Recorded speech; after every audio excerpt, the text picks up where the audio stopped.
Hello, everyone, and welcome to Week 6 of the Aegis Marauder League. We are here watching two teams, one of which we have actually seen before in Week 1 on the broadcast. But in more current news, I'm here with a new face this week. We got Jay Beto here on the cast. How's it going? Hey, good, not too bad. It's a nice morning for me here. It's been a bit since I've been on an Aegis stream, but, you know, we're back having some fun here, hopefully. So we're in week 6. We've got like this week, next week, I believe week 7 and then playoffs. So still some time for some teams to make some moves around placements. Obviously, these matches are super important now because playoffs is coming up. Yes, it is. And it is high stakes. But we actually have two teams at the top of the table today. We have Akuma Kimchi versus our familiar face, Stasis Gaming Mirage. So we're going to see these two teams. They are number 1 and 3 in the Piltover group right now. So hopefully some high quality games. You know, Akuma has gone almost undefeated so far. They only dropped one individual match, or one individual game, and they've won every match so far. So definitely some strong teams to look at here today. And you said you might have been familiar with like one of the players, or how well do you know these teams? I wouldn't say I know them too well. I'm familiar with a couple of the names. I think that, I mean, at this level, at this rank, obviously in Aegis, there are, a few tiers above this, but I still think these players are all really, really good. Taking a look at something that I think is quite interesting is that, so we've got the top 3 are Akuma Kimchi, we've got Lane Zero Typhoon, which is not on the stream today, but that's tied second place with Stasis Gaming Mirage. They're both Lane Zero and Stasis Gaming are 3-1, 7-2 with a +5 game difference, so they're exactly the same.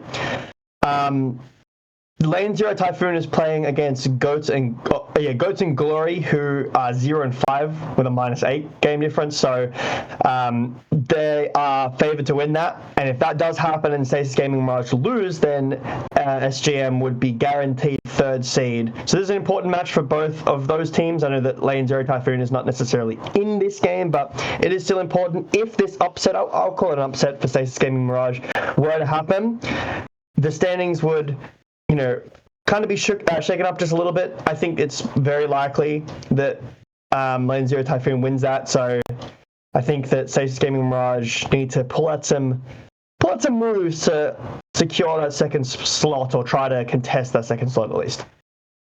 Definitely. I mean, I think they can do it. They showed us some really good stuff in week 1 on stream. They were playing against Oat Milk, and they narrowly lost that series. It's actually the only series that Stasis Gaming has lost so far. So since we saw them in week 1, they have been on a tear, and they have been doing very well. So hopefully we'll get introduction to the players here on screen in just a second. We can take a look at these two teams and what they have to hold. Starting with Stasis Gaming Mirage. As you said, their record is 3-1, 7-2 in game score, and they have Steel City Warrior in the top lane, Dawn Door Gensi in the jungle, Optic Waffles in the mid lane, Regis in the AD carry, and support is Boy Kisser 69 with a sub as Trinity. So we are familiar with most of these faces. I believe there's a new jungler actually from week number 1. I don't recognize that name, but all in all, very strong team. I like what we saw from them before. Kimchi, 4-0, 8-1, pretty dominant start. I mean, it's a pretty short season, so pretty dominant season so far in general. This team has done very well. Akira, Hao in the top lane, Steve Jackson in the jungle, Klexo in the mid, Flukes in ADC, and Yarg in support with Dr. Pepper and Baby as subs. I mean, you couldn't see before because we had these graphics up, but I was shaking my head because there is a player on the Rift today or tonight for you guys whose name is Boy Kisser 69, and I have to cast that guy, and I have to say that name. Take with that what you will. Yeah, I mean, it was definitely fun to week 1 to say Boy Kisser over and over again. But it looks like we are starting drafts here as the first bans are coming through. SGM on blue side, AKM on the red side, as the first ban is a Zehen. Is there anything you're expecting to see based on the meta or based on these teams so far in drafts?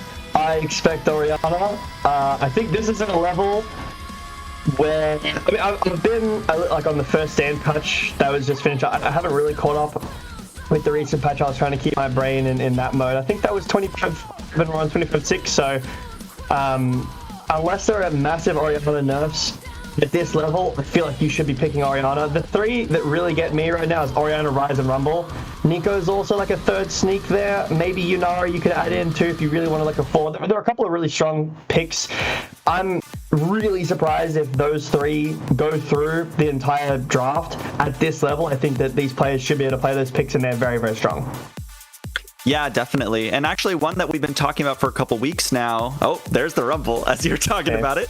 But one we were talking about is the Mbessa, which I actually didn't check the updated stats, but it was the highest win rate pick in AML in weeks 1 through 5 so far. So we'll have to see if that comes out here. But the first pick, Rumble, is definitely a strong blue side 1 pick here. There's not a lot that really beats Rumble. Most of the time you're just expecting to go even or try to mitigate his threat or something. But looks like it will be the Aatrox response for now.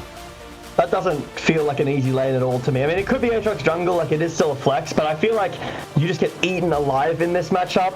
Ashe Seraphine, something that's been really rising up in popularity and a lot of elos in pro play as well, so not surprised necessarily to see that. Yeah, the Aatrox is a surprise for me. Even if it's like a real comfort pick, I think that this is a tough matchup. Like, you're going to have to go Electrocute or even Comet, like Aatrox, and then Rumble has... I have no idea what I'm seeing. Oh, this is... Okay, this is Senna Scion bot lane. It's Senna Scion bot lane for the TikTok combo. I see. Yeah, that'll be fun. I mean, into the Ashe Seraphine, it could be a little rough, but if you're able to outscale, you know, you got Sustain in lane, you got Scion, who maybe can farm. I don't know if it'll be farming Senna or if it'll be fasting Senna, but we do have the Seraphine as predicted. So interesting bot lane matchup. I don't think we've seen a lot of Scions in the bot lane so far. Yeah, I feel like if you go farming Senna this game, that Scion is just completely useless because he gets no passive stacks because he's not CSing anything, and then he's gonna have what, like a Locket? Great, awesome. My Scion, what does Scion support with Locket and no W stacks do? He just walks in and gets one shot by Ashe Seraphine. I think if you're gonna miss out on some of the extra damage, but you can go the tier, the Diadem and Echoes of Hellier build, the support build that Seraphines have been going on the Senna. I think that's probably a pretty good build on Senna support. So I think that's an interesting adaptation to this Ashe Seraphine bot lane that has kind of been, I think a lot of teams have been struggling or trying to find answers to this. And there isn't a lot. There's not a ton in lane specifically that wins. Yeah, it's really hard. I mean, we saw people just going for the Corki Nami, you know, a lot of pro players trying to find those other strong pairings, but nothing really beats the Ashe Seraphine. The range is too much, the poke is too much, the scaling's too much. As we have our second round bans coming through here, it is Ivern and Silas taken away by AKM, and then the response is Volibear and Xin Zhao taken out by SGM. So we'll have to see what AKM want to take on our 4 here. They should have to blind something, unless that Aatrox is jungle, and they could respond with the top laner here. Would be... it is still a flex regardless. I mean, technically you could play Scion jungle too. I don't think it is, but you could. I think a couple of patches ago he was affected in that weird, we're going to buff bruises and tanks in the jungle patch. Mundo means it's still flex, but it's pretty much guaranteed, in my opinion, Mundo jungle, Aatrox top. Which is, it's not a bad option. I think that Stasis Gaming have very low CC and not a great amount of consistent damage to take down the Mundo. So I think that outside of the top lane matchup, which if it goes fine, the Aatrox is fine in this game, I think that Akuma's comp is really nice. Yeah, I mean, so far I definitely would prefer, based on what we've seen, it will be the Wukong picked up by SGM. Always a solid jungler. It does mean that the Scion is likely going to be that bot lane Scion. And yeah, I mean, technically it's still a flex between Aatrox to Mundo, but Mundo is more commonly seen in the jungle now. That's mid lane Mundo, trust me. Mid lane Mundo, mid lane Scion. We're seeing them both. Down the mid lane. But yeah, I mean, I think they do have kind of consistent damage issues here, you know, especially if this isn't a farming Senna. If you're going Enchanter Senna, you don't have a whole lot. There's the Orianna, which is going to be strong, but I still don't think you're ever really killing this Mundo. Yeah, so I'm looking. 26.6 has no Rise or Orianna changes, and they were permanently banned at first stand. I'm really shocked then that we didn't see either of those through the whole draft. I think that for Stasis Gaming, I think that their lanes are the strongest, like their solo lanes, Orianna and Rumble. If they can get big leads in top and mid and roam around with the Wukong, yeah, Mundo later on will be like a massive threat, but you can very easily catch out the bot lane with Wukong Orianna combo. I think that Sion is going to become a bit of a terror to play against in the late game here. But if Akuma do get through their lanes, able to team fight, you are looking at Ashe Seraphine Mundo with like no real way of killing the Mundo. I think they have like no CC, so you're reliant on either an Equalizer, a Sion ult, or a Wukong just engaging. So that can be very tough, but I think both teams have solid win cons, so that's a good way to start the drafts. Yeah, I definitely agree. I think I prefer AKM's comp, as you were kind of leaning towards, I think, there. You know, just based on the scaling, I think this Mundo will be a problem. The Hui is interesting.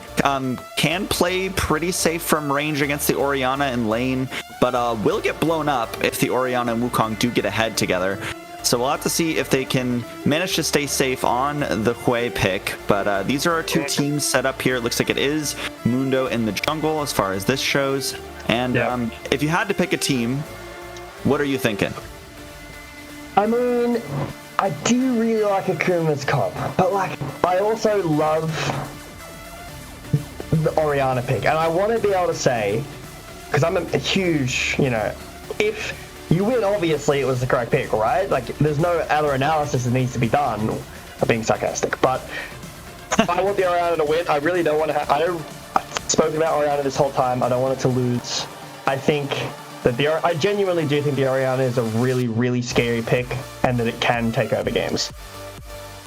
Yeah, I mean, we've definitely seen it happen, so who says it can't happen here? And Optic Waffles did perform very well in week number 1, especially.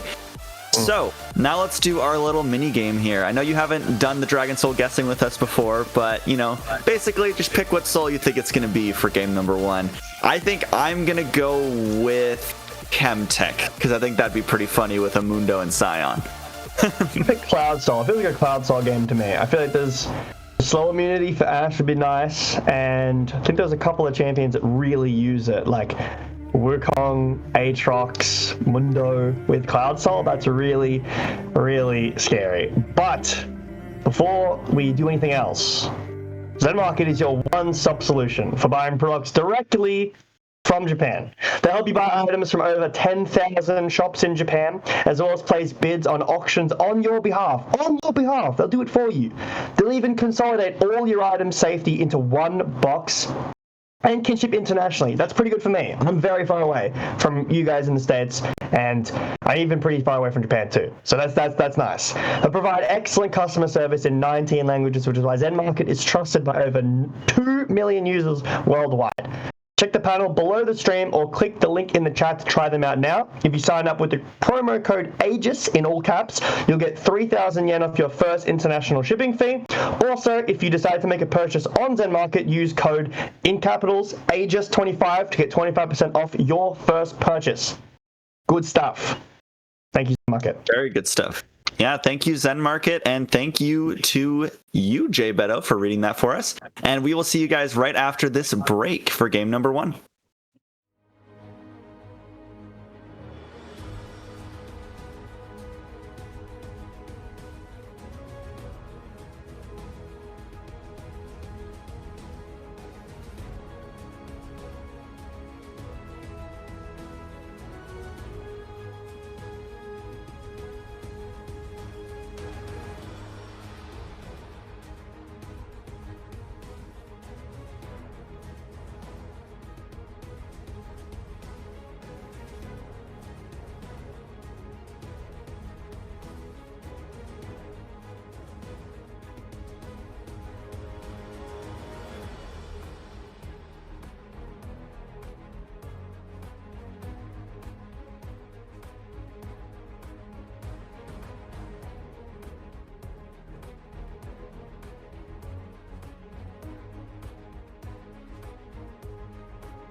All right, and right for some fighting right at the beginning of the game here. But welcome back. Sorry about that extended break. We had some player lobby issues as per usual.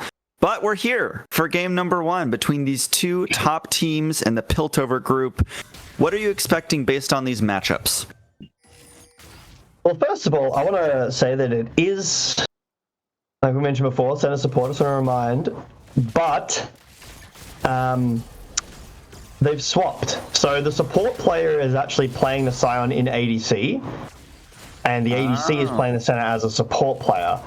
And they both have Grasp, which is a bit Grasp center. I'm not sure if I've heard of that one. I thought support center normally goes like an Airy, but I'm willing to see how this goes. I think for the most part, the lane should be really difficult for Akuma outside of bot lane, but already Stasis Gaming, with the start that they have with the roam down to bot, actually do have the push. So it's a really good start with the Scion into this matchup, can be really tough. Yeah, I mean, and the Scion and Center are actually doing pretty well right now, as so is Steel City Warrior in the top lane, actually forces out the flash from the Aatrox really early on here. Yeah. And that, I think, is the lane dominance of the Rumble that you were talking about before. I really don't love this answer into the Rumble. And the thing is that the Rumble was first picked. Like, there are things you can go that answer it in a way. You know, you can, I've seen Mbessa's work and Gwen's work. That can be really tough. Like, you could just go on, or you could just go the Scion yourself. You know, you could have taken it away. You can go Cassante, you can go Gallia. That's a really nice answer into the Rumble. It'd be a really good double flex too against the Orianna. But I mean, we've got the drafts in front of us. It wasn't a solo kill. It was flash and TP used by How, and Steel City Warrior just used that ignite. The concern is, you know, that the lane doesn't really get any easier. You know, Rumble is really oppressive throughout the early game, especially on first item. And Aatrox has Conqueror. How is he ever stacking Conqueror against Orianna and the Rumble? That's not happening. So the lane in top is basically completely over. There's nothing that you can do in top as Akuma without like 10 billion ganks. But even then, it's a Mundo. What's he supposed to do? Yeah, it's definitely pretty hard trying to gank a Rumble. But I mean, you know, looking okay here for Akira right now, but it definitely will be hard to make use of those runes as Steel City Warrior actually pushes forward, knowing that this trade is very good for the Rumble. Gets the dash and chunks Akira down low once again. And yeah, this is pretty much just a slaughter we're seeing in the top lane right now, as that will definitely be a rough matchup. But as you were alluding to earlier, I think if they're able to get through these lane matchups relatively unharmed, it could prove really good in the mid game with their team fighting comp. And we might be looking at the Rumble, but it looks like Steve's walking away. Yeah, just the hover from the Mundo, so he has to do that. Otherwise, Rumble is going to freeze the wave, and he still might be able to hold the freeze. I'm not sure, because How in the top lane has to base, but it looks like the wave got pushed out, so it will be slow pushing back towards the Aatrox. So, good hover from Steve. Means that Aatrox can get a base here, but the Dragons up in 50 seconds. The rest of the lanes have been pretty stable. Like, the Orianna in mid hasn't really been chunking out away too much. He's using a lot of mana to get through the lane, and that's not gank in mid. Yeah, actually forces out the flash on the Hui there, which is very nice gank there from Wukong. I believe that was our funny name in chat, but it looks like they have streamer mode on, so we can't see the name there.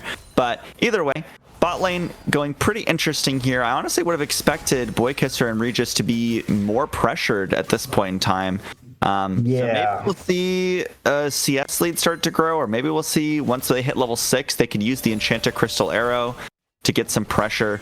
But so far, even CS for the Scion, which is not what you want to see if you're, if you're Akuma, if you have double ranged into a Scion, you really want to deny some of that CS. Especially considering that, this top lane is continuing to go bad. E will miss. That should mean no kill, because the slow won't have that. But the Scion is TP as well, so you're never, ever getting a chance to really hit the tower. If you ever kill him, he has the passive to clear the wave, and then he'll just be able to respawn instantly, essentially.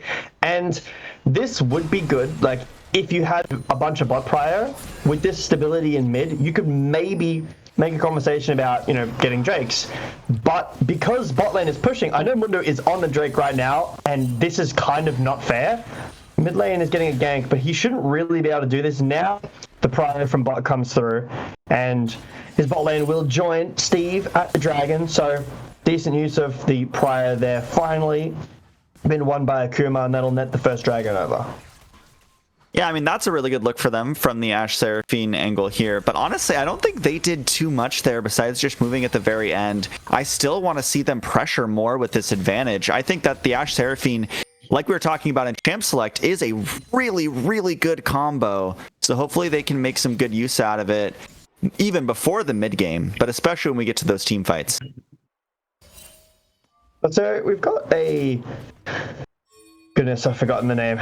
Oh, hang on. Over the wall. Not level 6, so this shouldn't really do anything. He has no flash. Shockwave will hit, actually. They have a Shockwave, actually, and no Hue flash from earlier means this could be a kill. Optic Waffles does walk forward, but now they're under the mercy of Steve Jackson. Does also have the maximum dosage available, but burning to the ground in the top side. Akira will go down as well, as it looks like in the mid lane, Wukong has already got down. Optic Waffles trying to walk away. There's the maximum dosage following the Orianna. No flash, or actually still has flashes. They has to use it now. I thought they had to use it to secure the kill earlier. Oh, nice. The last cleaver will go wide, and it looks like Optic Waffles will actually take down Steve Jackson. Nice sidestep, saves their life and earns them the kill.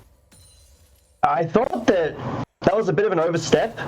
Originally I thought Baby was completely fine, but some really nice body blocking from Wukong means that he couldn't get out. He kind of left-righted with his pathing there. There was a solo kill in top. Yeah, that's going to happen.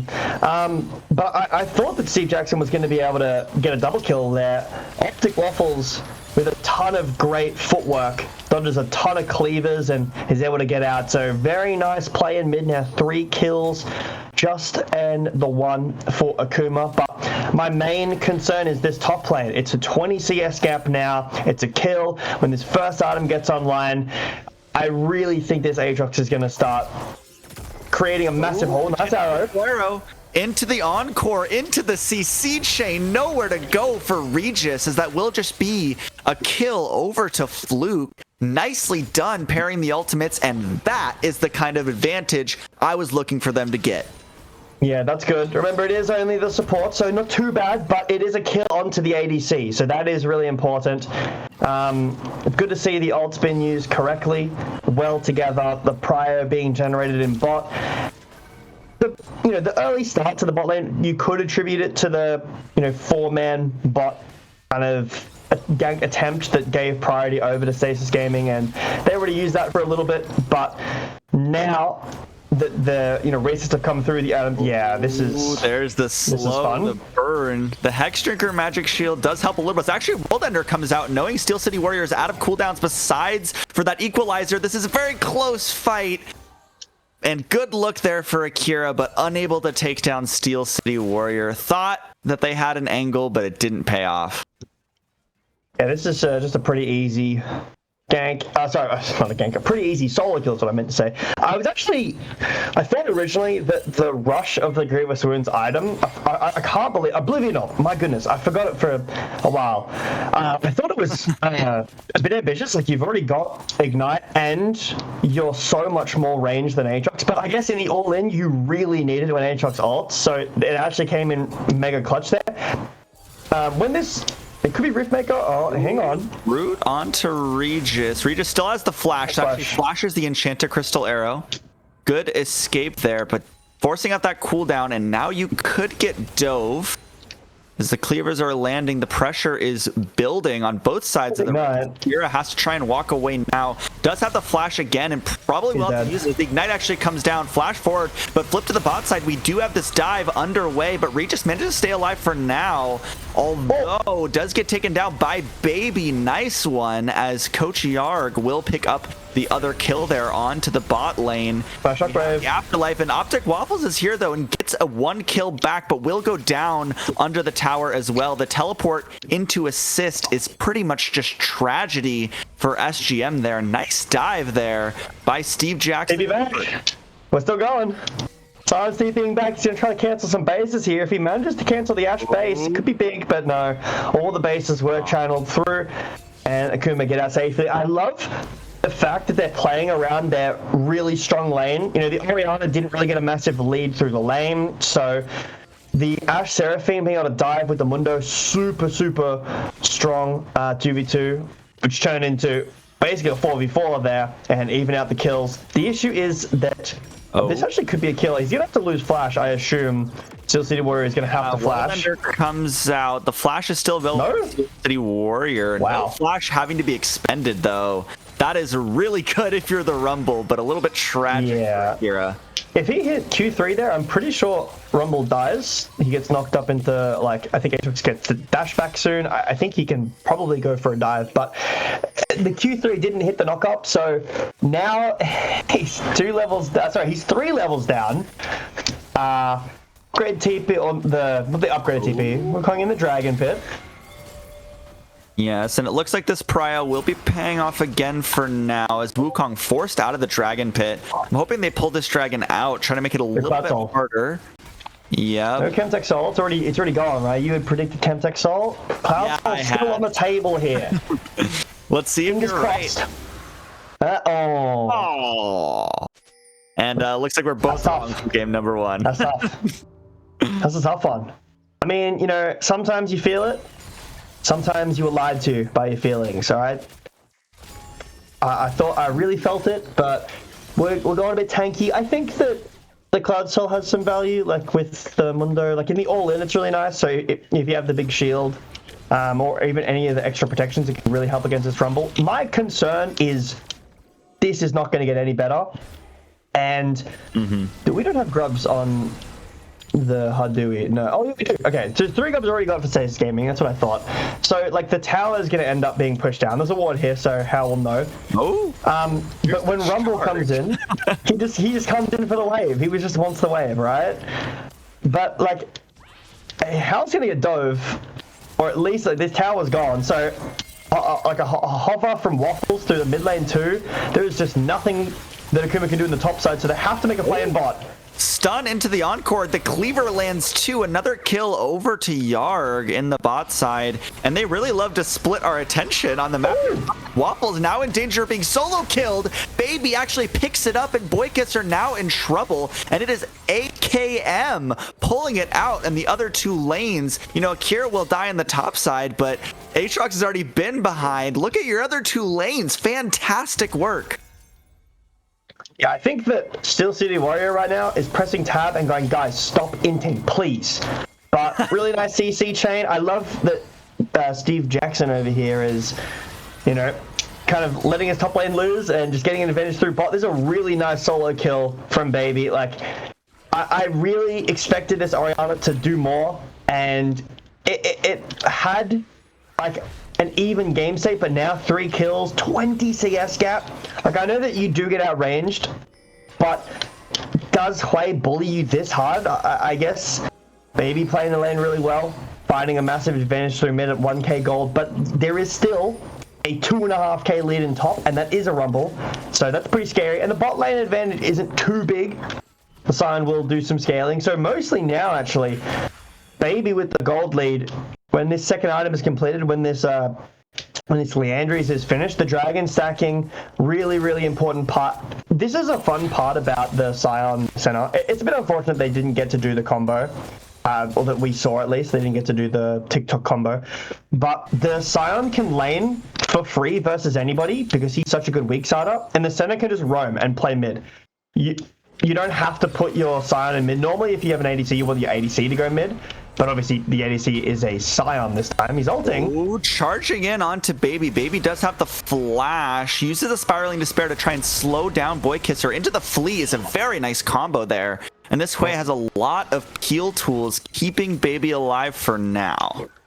Yeah, the problem is because he went the Sunfire. I'm forgetting all the items today. That's okay. Because he went Sunfire into the Ash, which I don't even necessarily know if that's the correct decision. Oh, flash forward. Flash forward from Boykisser.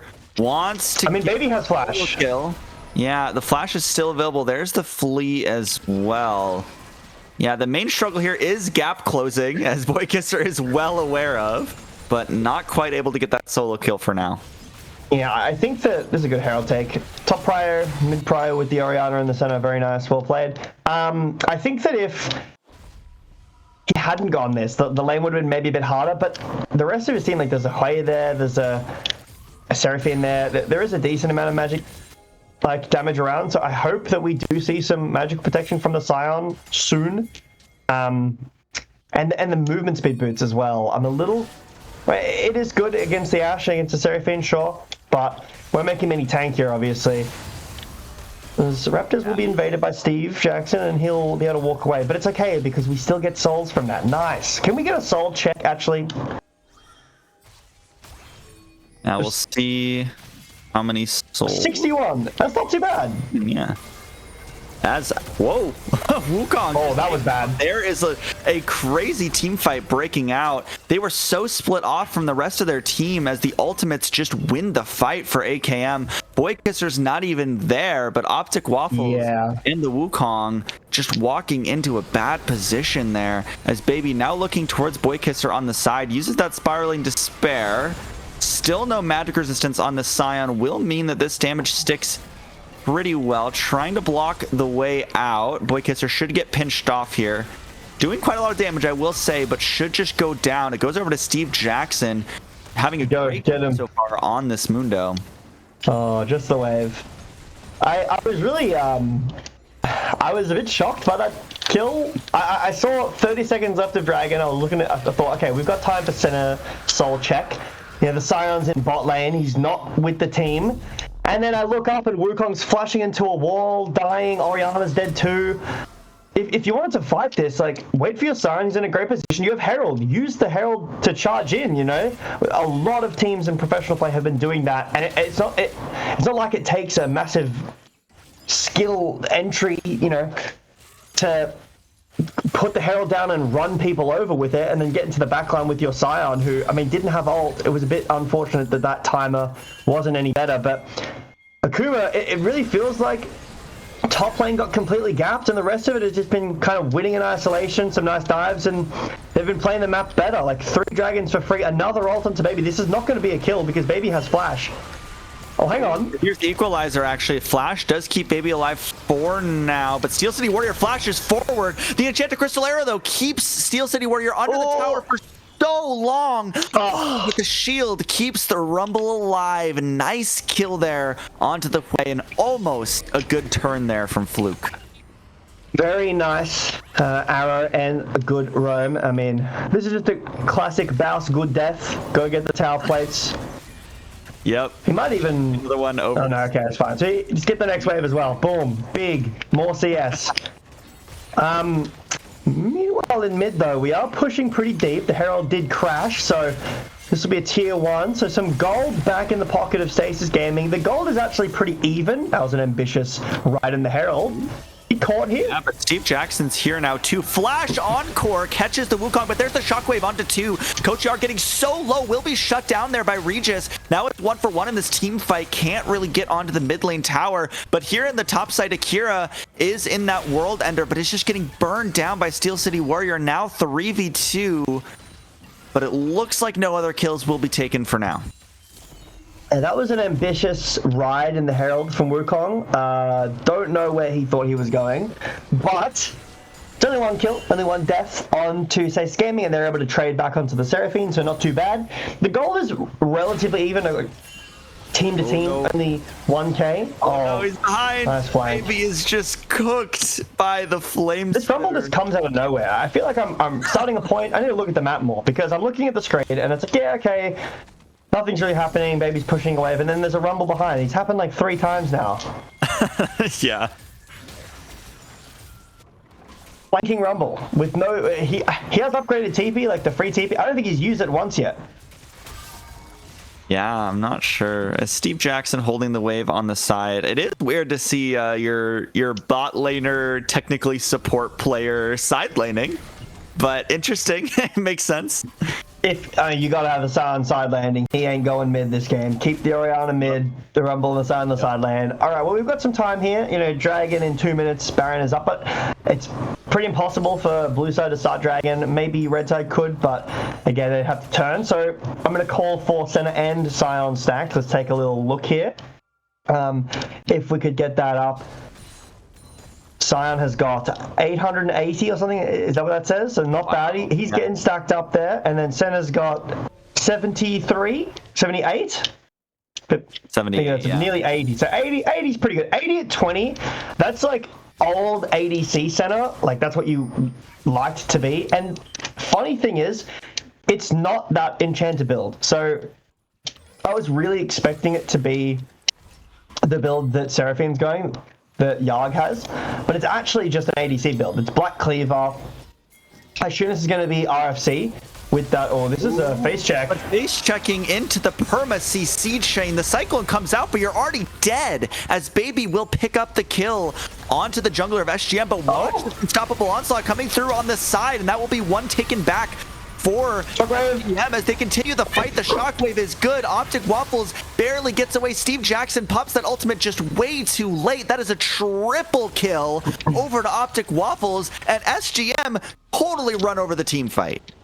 I don't know if they're going to be able to get Baron off of this, but Wukong just sacrifices himself. The Sion goes in and lands onto the backline here, but it's mostly this shockwave. The shockwave was so nice onto two members here with the Rumble ult. Boy Kisser is ready to go as well. Really well played team fight after Wukong got picked. Now jungle has respawned and we are starting. This is on a ward as well, but it looks like Akira don't want to contest this at all, so the Baron will go over for free, and the Dragon Soul has spawned. So Stasis Gaming will be able to go over that and try to deny it, but they'll need to win another team fight because Akira is all back on the map. Yeah, I mean, they did invest a lot of ultimates last time, but so did AKM. I'd say this fight is pretty much anyone's take. We'll have to see how they're able to play it out. Still in the neutral phase right now, trying to get that poke, trying to get your position, but everyone is here, so you might see our first full 5v5 of the game. And Stasis Gaming have access to the Dragon much earlier. They have a decent amount of turn as well, but Akira have all their summoner spells and all the ults. They're not fighting it? I guess I understand, but Orianna has no flash. You have flash on Ashe, on Hui, you have all your ults up. I feel like you definitely could have fought that, but instead it'll just be a give. And now onto the defense. So Akira will get a little bit of gold in the mid and top lane, try to... Where is that ult going, my friend? He's just getting the wave. He just wants that wave. That was his. Yeah, got to get more stacks. As they're pushing in with this Baron siege, the rest of AKM is trying to get some pressure elsewhere on the map, but they might just lose their inhibitor if they're not back here in time. All 5 members of SGM are pushing. Here starts the team fight maybe, but it's just damage onto the clone, so SGM will be able to walk away for now. Yeah, they just get that inhibitor tower for free. Akuma to get a mid tower. Maybe they'll get this tier 2 over in top side as well. Hard to see from here, but it will be. So, you know, the gold lead is... It's there for Stasis Gaming, but it's not really that big. Akuma managed to maintain relative, you know, touching distance of gold even after this Baron, and the Dragons are still there, you know. So Akuma, they were able to give that Dragon for free and end up still on the Soul Point. This is the strength of Soul Point. Stasis Gaming have a minute or 50 seconds left of Baron. They might be able to get another tier 2 in mid, maybe in top, but all the positions are down bottom. I'm really surprised that both Sion and Rumble are down here and bot pushing waves and not trying to, you know, push in mid, maybe push in top. There's no reason for Akuma to even walk in anywhere. There's no Dragon up for 3 minutes, no Baron up for 3 minutes, so they just sit and chill, and Stasis Gaming are kind of wasting their time a little bit. Yeah, definitely. I mean, you have the Baron buff. You really should be trying to put pressure somewhere. I'd just say top and mid are the targets right now. But here's the charge, actually, underneath the mid tier 2 turret. And this Scion is tanky, but not invulnerable. Will go down before this fight even really starts. The double charm is so good with that Encore. But here's the counter engage from SGM, trying to get something done under this tier 2 tower. But Wukong will die as well. That's 2 down. Likely a third. Optic Waffles will actually survive with the flash for now. But here's the maximum dosage onto Regis, getting so low. There's another one as AKM completely turn that Baron push. Yeah, that was a really desperate attack from Stasis for real no reason. Like, if they wanted to go for the mid tier 2, they needed to not try to push up the bot wave. If that was going to push on its own, or even let it stay where it was, you don't need to do that. And then they send it way too late. The Baron has worn off. And Orianna didn't even get to use Shockwave. Wukong goes way too far. Now Akuma able to even up that gold lead, put it back in their favor.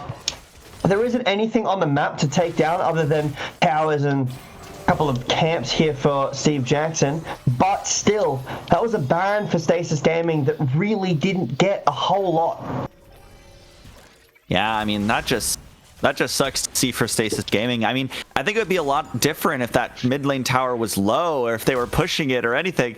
But, it still survives even after the dive. It was like a full health mid tower that they were trying this full-on dive team comp. I mean, you're ahead, but you're not that ahead. You're not like 6,000 gold and you can tank everything. Yeah. So definitely a little bit of a greedy play there, and it does cost them their Baron pressure. But Dragon Soul point, or Dragon Soul for AKM, another second dragon for SGM, is spawning here in just over a minute. So we'll have to see how they can prep for this dragon fight.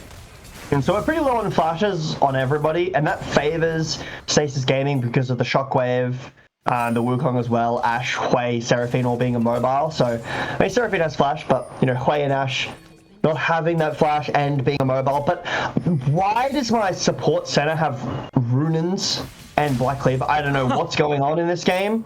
That has to be rapid fire cannon. Steve Jackson's called out, but he's pretty tanky. Yeah, should be able to walk away. Actually, maybe even turn onto Boy Kisser for a little bit of extra damage here. And yeah, maybe they're just trying to apply that armor shred on multiple targets there with the Runons. But interesting move there for sure. As we go into kind of this neutral game territory once again, 26 seconds till that next dragon is spawning up. Steve Jackson and Boy Kisser just holding down the front line, defining those battle lines for the two teams right now. And of course, this is just two meatballs smacking each other. But here's the initial engage. There's the unstoppable onslaught. There is an encore as the counter engage, but Steel City Warrior already takes down the first one. On the other side, Steve Jackson has to use the flash to stay alive after taking so much damage. Here's the afterlife from the Scion, trying to be peeled away, but Optic Waffles under threat here, had to use flash in that last team fight, and this is the price you pay, as AKM do lose one, or two rather, but they do win the fight.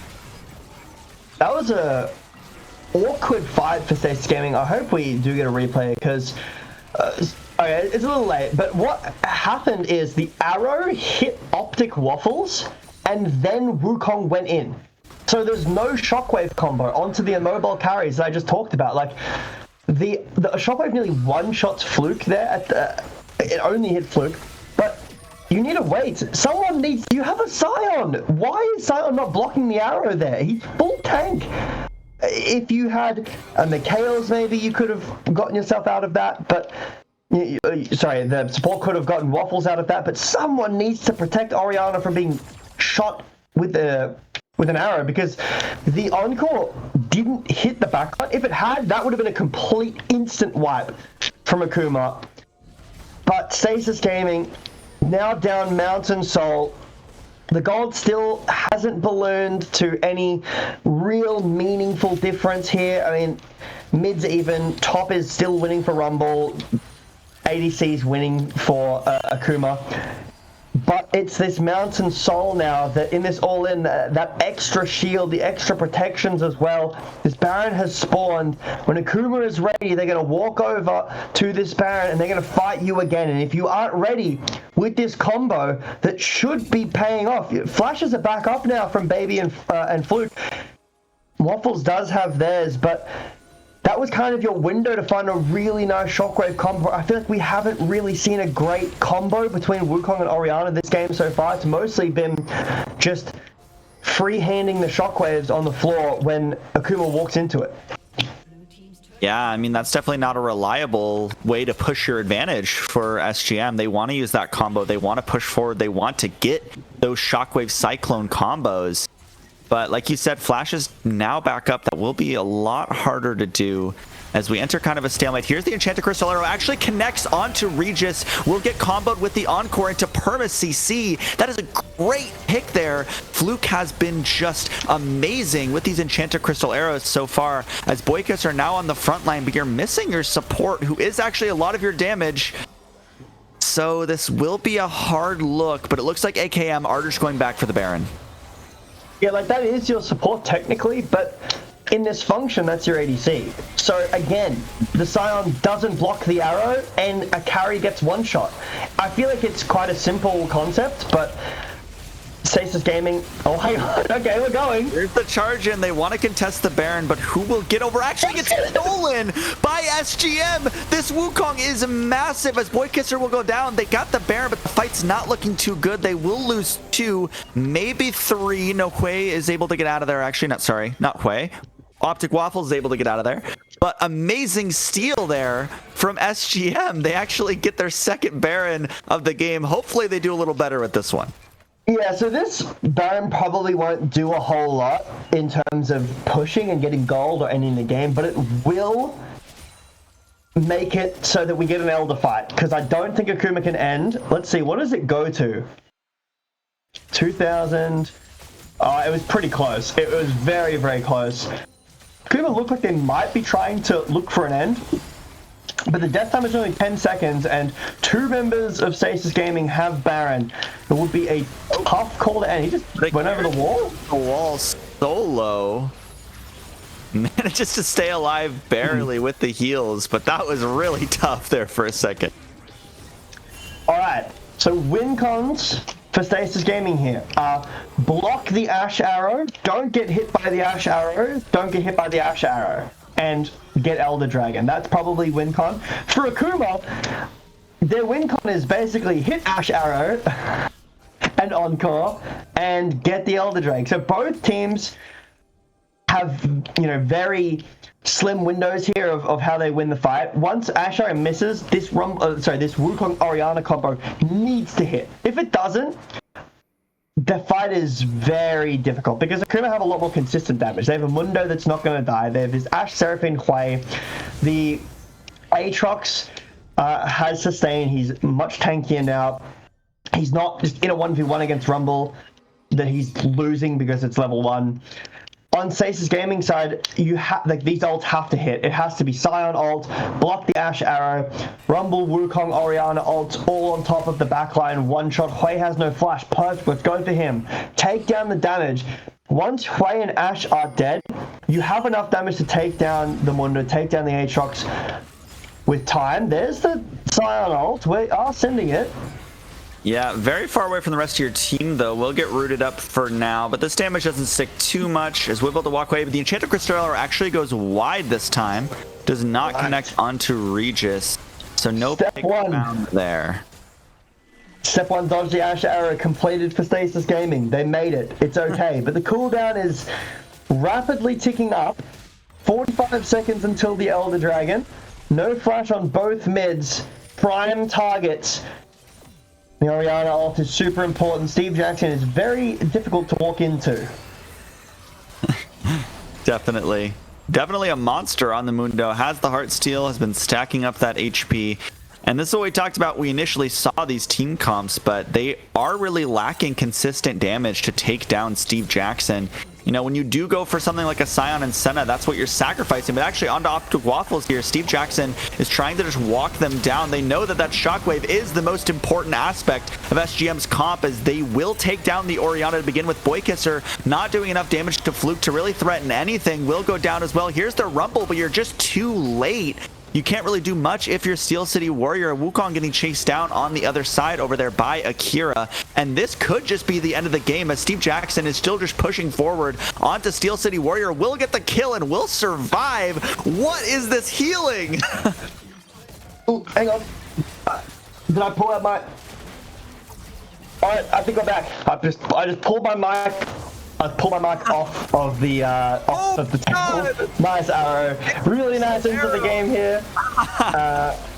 Akuma will end the game nice and simply. Again, Stasis Gaming just not able to have their team fight really pay off the way they wanted to. Specifically this Orianna combo with the Wukong. It's not a difficult combo to execute on, I have to say. Like, put the ball on the Wukong, 3, 2, 1, I go in. They weren't able to execute on that. I think good punish on targeting out the Orianna multiple times, making it more difficult to play for Akuma. They played that quite well. But I do think that Yorumba had a massive lead. I really don't love the center Sion bot lane. It's a bit funny, but didn't really work out that well. Yeah, I think... honestly, it's hard to say because I was going to say make it a simple comp. That is a simple comp. Press R. You need to go back to the drawing board and work on your team synergy because Akuma have really good players, obviously. 43,000 damage play, and you were playing the best mid laner in the entire game.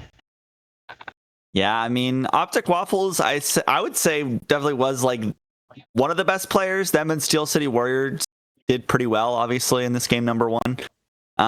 But yeah, just unable to get it done. Had a couple advantages, kind of threw them. I mean, so did Akuma. Had a couple advantages and kind of threw them.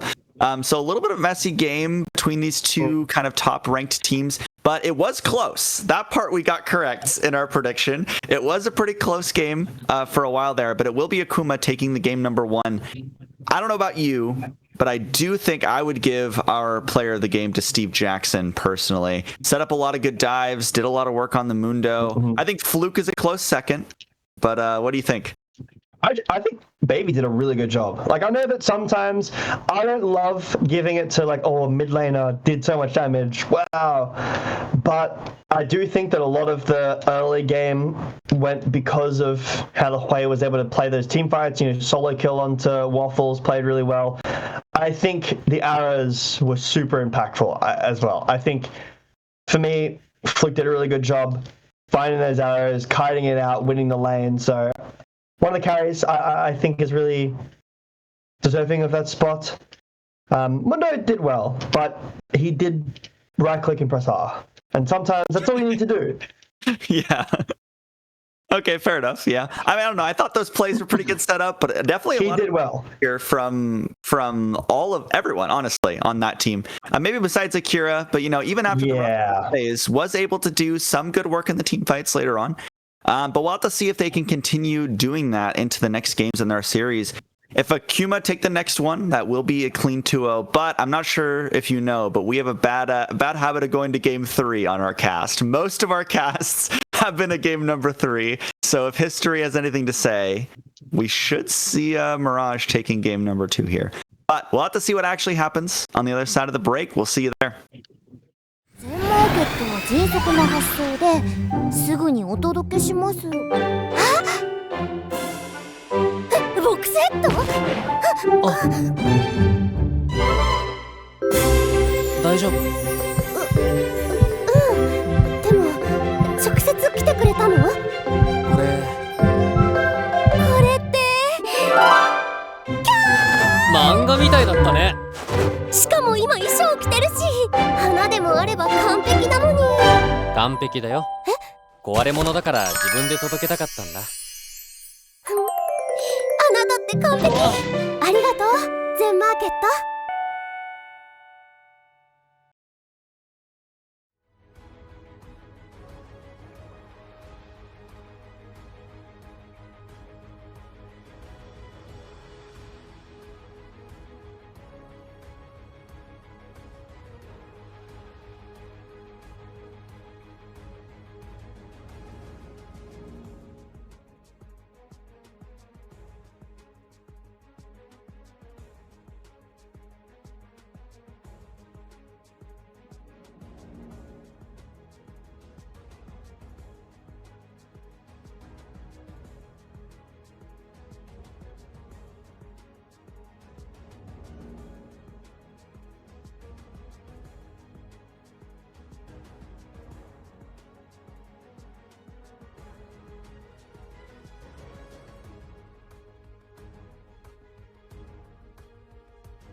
And we have a little bit of a shorter break this time, as they've already gotten into draft. They caught us a little off guard. If you notice, Jay Beto is not quite back yet. We thought we'd have a little bit more of a break, but into the draft for game number 2 here. It looks like SGM is staying on blue side. There's Jay Beto.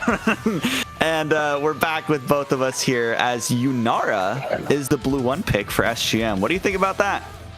I think that my bathroom break was short, but these players' break was shorter, unfortunately. My mistake. I love Yunara. I think she's very strong. I'd love to see an Enchanted paired with her. Lulu, Karma, Nico's good. Not Enchanted, but Lulu's still good. The range support meta has been really, really popular throughout pro play. Ziggs answer. I mean, it's a flex. Could go mid, could go bot. I don't like it, personally. I think that Yunara is a really strong hyper carry with an Enchanter, and against the Ziggs, like, Vi is up. If you go Vi, Ari, the Ziggs just loses the game. Just ult the Ziggs, and he can't play. Yeah, definitely a counterable answer there, depending on where it is going, as it will be the Rakan blind, either alongside our Ziggs or just as the support. But yeah, Lulu should just kind of be the far and away best, I think, here, but some kind of Enchanter for sure for SGM. And yeah, I didn't see any Ziggs on any of the players' OPGGs for AKM, but we'll see as the draft progresses where that might end up. Yeah, the reason I like the Lulu is because you just polymorph the Rakan as he goes in, and he can't get out. He can't do anything. I mean, we're going the LS way of just pick full Enchanted team with scaling ADC, I guess, and pick Ivan. I'm just completely perplexed as to how even Poppy isn't picked here. Like, Poppy's good in jungle. Just pick Vi, like, Xin Zhao is really strong. It's a bit tough but I think Vi is really good. I'm sorry. You killed yourself. I don't know, you basically get self-countered. I mean, like, Rakan is a counter to Braum. It's not like the biggest counter in the world, but it is pretty good. Like, Braum doesn't really stop most of Rakan's engage. Like, that's why you pick Braum. They pick a Alistar, they pick a Nautilus, they pick a Leona. You can kind of stop them from doing what they want to do. Yes. But here, Braum doesn't really do that. I mean, I guess you have the Enchanter, so maybe Braum is just needed to protect Yunara. But, like, I still feel like a Lulu would have done that better. I don't know. If you want to go a tank, like, if you want to play an engaged support, just, like you said, pick Nautilus. It's just as good to Rakan. The thing with Rakan is, if it's blinded, you have to stop him from running the game down. Like, running it over, I should say. Not running it down. Running it over. Because if you can't stop him, he's going to run through your entire team. You're permanently CC'd. You can't catch him ever. That's a massive part of this. Why like you mentioned, the Leona, the Nautilus, and Lulu is good at it too. It's stopping the Rakan from being really sneaky and, like, what I'll call cringe. It's not cringe, it's cringe to play against, right? Where he goes in, he gets a deep ward, he follows your jungler around non-stop, and then he just W's over a wall, E's to an ally, and runs away. He can't do that when there's a Nautilus in the game, or a Poppy, or a Lulu. But he can against the Braum. You can't stop him from getting over the wall, from running through your team. The Graves is a fun one. I'm excited to see that. So what I assume is going to happen this game is that Graves is going to start the game at Ivan, and he's never going to leave. He's just going to run at Ivan all game and invade, and Ivan just is not allowed to clear. Yeah, I mean, that's pretty much what you have to do. I mean, it's either like you try to clear alongside the Ivern and then counter gank him, or you just invade him. Like, you live in his jungle, you try to stop him from picking up those camps, you steal the camps where you can, and who better to do that than a Graves, let's be honest. So I do like that pick. Definitely a very different look for AKM for Steve Jackson here. Very different than a press R, like Mundo. He will have to carry this game. Definitely. Unless it's like 2012 or whatever it was, and we've got Graves ADC, Graves Rakan. So with it, Syndra, unfortunately my joke goes away. It is going to be Ziggs spot. We're going to need some kind of AD threat from the top lane. Jax, Renekton would be good. Could be a Camille, but that's kind of matchup dependent. I think Renekton's great. You need, like, something that's going to have a little bit more CC just to help go in with you with the Rakan and has AD threat, because otherwise it's just Ziggs Syndra with AP and then just Graves. And Graves is a good amount of damage, but here for Stasis Gaming, what is their option? I mean, in mid, so it's a good blind top. It stops the Renekton pretty well. You could still go Jax or Renekton. Like, the early game is pretty skilled matchup based for Nah. He scales a lot better than those two do. And then in the mid lane, it's tough. I mean, Victor, maybe something with range against the Syndra would be decent. I've seen some Mel. I think anything else is really tough. Like TF is hard, Ari is a bit hard. Victor, okay, that works. I like it. And then top lane, AD. It's got to be something AD. Yeah, AD and into a Gnar. I mean, I think Camille would be good. You know, like you said, like a dive buddy for the Rakan. Maybe you can even stop the Gnar from going somewhere, or you know, try to keep him away from the team. Jax is always good. So we'll have to see. Yeah. It's kind of just take your pick for the R5 counter pick here. You know, it's a Gnar. Gnar's pretty good blind, so yeah. But Jace wouldn't be. Jace's a really good matchup individually against the Gnar, but it doesn't follow that engage aspect. Oh my goodness! I mean, this does. And that is a lot more fun. As we have the Irelia in the top lane. I know that is a counter, especially when Steel City Warrior will be in that mini Gnar form. It will be very easy to hop on top, take a fight, take a trade, as you have so much engage and disengage there for the Irelia. But that is definitely a fun one. I did not expect that. Yeah, I think Akuma's comp is not necessarily like a tier list comp. Oh, okay. So we've just been informed the Irelia is actually Olaf. It's not Irelia, which is not as fun, but it is still fun and does still fill the same role. It is still an AD threat that's going to run at your backline. Makes sense. It's not as mobile. I think this lane is a bit harder as well, but what I imagine this, I'm not that versed in top lane matchups, full transparency, but how I imagine it works is later on in the game, if Nah mistimes his jump, you just run him down.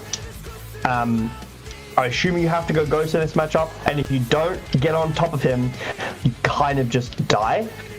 But it's still, look, what I was going to say still kind of affects here. I think that Akuma's comp is not necessarily tier list drafting, but I still think it's really strong. They have a lovely front to back draft, like Scan of the Week the first target, or knock up with the Grand Entrance from Rakan the first target, and just burst that person down with an Olaf. For Stasis Gaming, Braum can put his shield up and protect himself from that all-in, but if that first target is a Yunara or a Victor, I don't think you can protect her very well, because there's a lot of damage. People are going to run past the Braum. We'll see. I might be eating my words here in the Braum. It's a turbo mega pick with the Ivan as well. You know, it's just super turbo safe. It could be. This is something that Stasis Gaming have practiced maybe in scrims, and they really like this combo. They prefer the Braum in lane. I'm just concerned about the Rakan, but we'll have to see. Yeah, I mean, definitely some interesting drafts from SGM so far. You got the Sion in game 1. You got the Braum kind of subverting our expectations here in game number 2. The real question is, can they get it done? I mean, I think this is a pretty also, you know, easy to execute comp. I'd say, you know, keep the Yunara alive, let her get some items, team fight. And that's, I think, is pretty straightforward. So we'll see if that ends up leading them to a victory here in game number 2. But more importantly, what Dragon Soul are you picking for game number 2? So we're going for 3 games, so I'm going to pick a soul that I think is good for Stasis Gaming. I'm going to go Chemtech Soul. Soul. So and specifically, Akuma is going to get 2 dragons, and then Stasis Gaming is going to get 4 Chemtech Drakes and Chemtech Soul. Infinite heal and shield power. Then they're really tanky, full tenacity. That's what's going to happen. That's my opinion. Yeah, you went even more bold with prediction. I love it. As I think I will go for an Infernal. I want to see Graves one-shot people. I want to see one-shot people, and I am ready for that. As we'll see if the teams are ready. But before then, we are going to go to a quick break here, and we'll see you on the Rift for game number 2.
All right, we're here for game number 2, and we have a very interesting development that we noticed in the load-in screen. How silly of us! Graves. We didn't even consider the Graves top. Yeah, I was talking about that.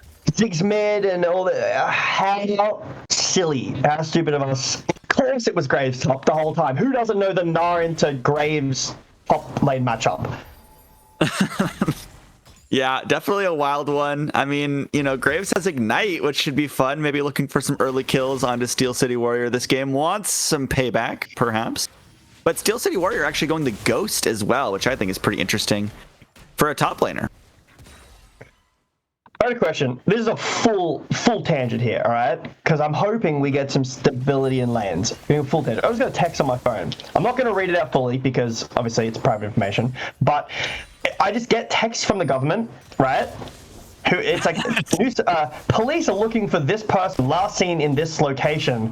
This is his. Do you get that in America? Like, does the police just text you and tell you like, yo, this is who we're looking for? Do you have any information? Sometimes. Usually it'll be like, like an Amber Alert or whatever. But normally it's not text. It'll be like a pop-up and it'll start like buzzing at you. It's kind of scary. But I guess that's more alerting. Texted. You get texted by the police department. Exactly. I was like, I'm not exactly giving my number out to, police stations. But I was like, okay, interesting. What's this? And then, yeah. Not a text that I was really caring about. Look at this. We got Ivan invading on the bot side. Yeah.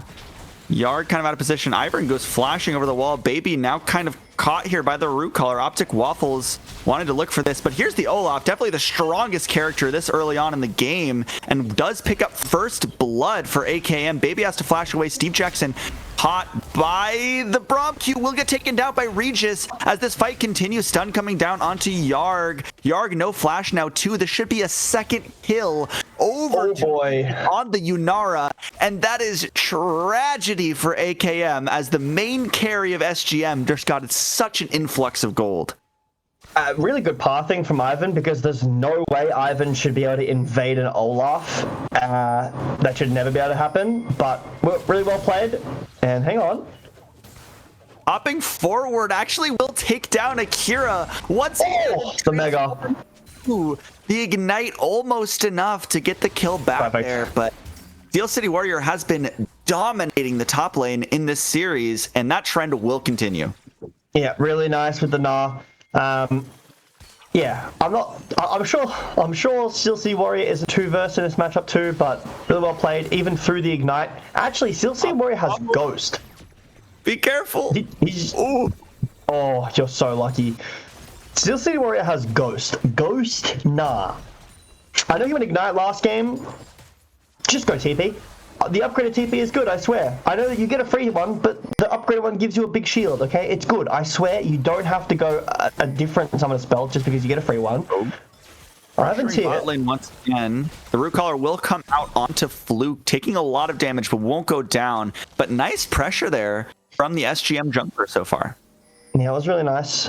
I'm shocked that this Ivan is allowed to do this. He's allowed to mark the camp and come back a minute and a half later and still get it. I know that Olaf's invading, but I'm very shocked that he didn't do his grump or anything like that. I think that if this was Graves jungle, not that Steve Jackson can play it, I'm not sure if he can or not, but like you should be running it at Ivan. I feel like this Ivan shouldn't be allowed to farm, and now Akira in the top lane.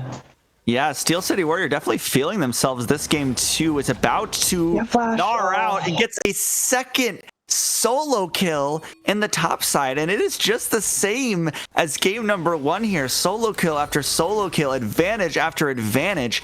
Nice work, City Warrior. I was trying to think about how this matchup could go Graves favored. Like maybe you can fight him in the wave, but you have flash. Like you need to flash away from the ult or try to predict it. But this is the problem. I really liked it inverted. I loved the Graves being able to invade the Ivan and be the carry and get gold and play towards the Graves. And I liked an idea of a Renekton or a Jackson, and it's a tough matchup, but you can at least kind of weak side as Olaf down bot. Onto Regis. No flash on this Yunara. Might just go Okay. down. Yeah, as Steve Jackson picks up that kill. But here's in the mid lane. One traded back for SGM as they get onto Baby with a 3-man gank. A little bit greedy from Yunara, playing up without support, but it is still a kill back. And it's already 2 kills on the Yunara.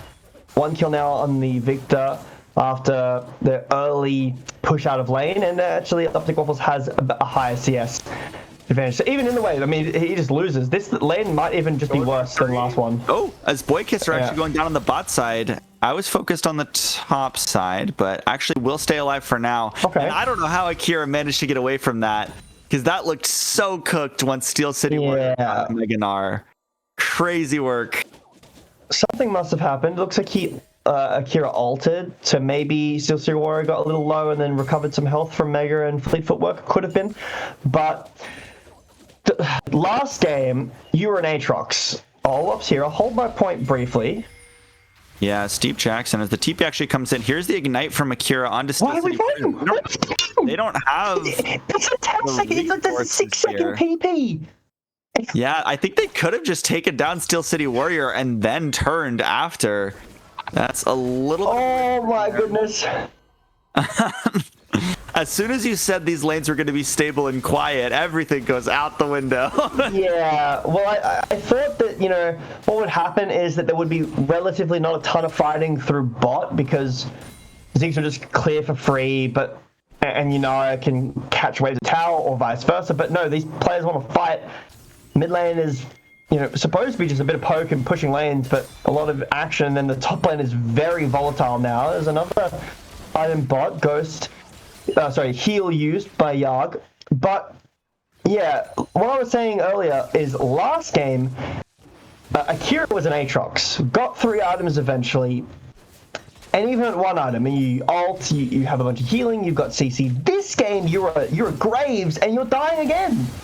Oh, flash forward from the Ivern, gets the root onto Fluke, now just nowhere to go, stuck in the middle of the team, and AKM are getting obliterated in the bot side. Another root onto Baby will do it, and this is an ace. Once Baby goes down here at 8 minutes in the game, SGM are killing it. Yeah, last game you were an Aatrox, this game you're a Graves. When you get behind, you are useless.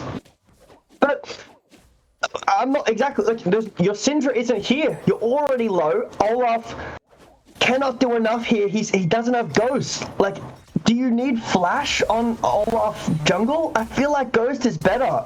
Maybe you just need to wait for Strikebreaker. Here's a nice little kill. Shut down. Nice. Over to the Zig. So another overset from United. It's been a bit of a trend in this game so far. Maybe when Strikebreaker is hit for Steve Jackson, it'll be a little bit better. But I still don't understand forcing these fights.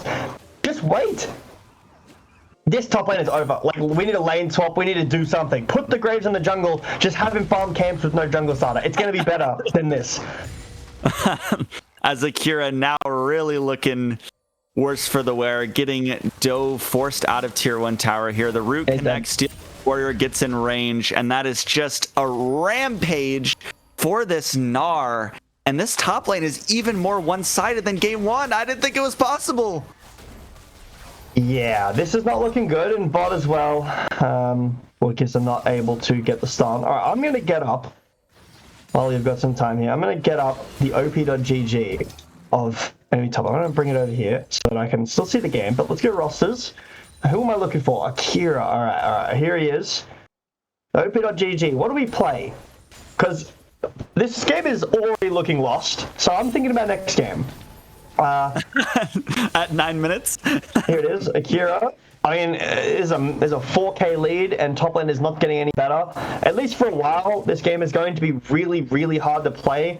Until that happens, let me look. Some Gwen, Akali, a lot of carries. Oh. So, Optic Waffles. Done. Might be able to get out with some help. Waffles.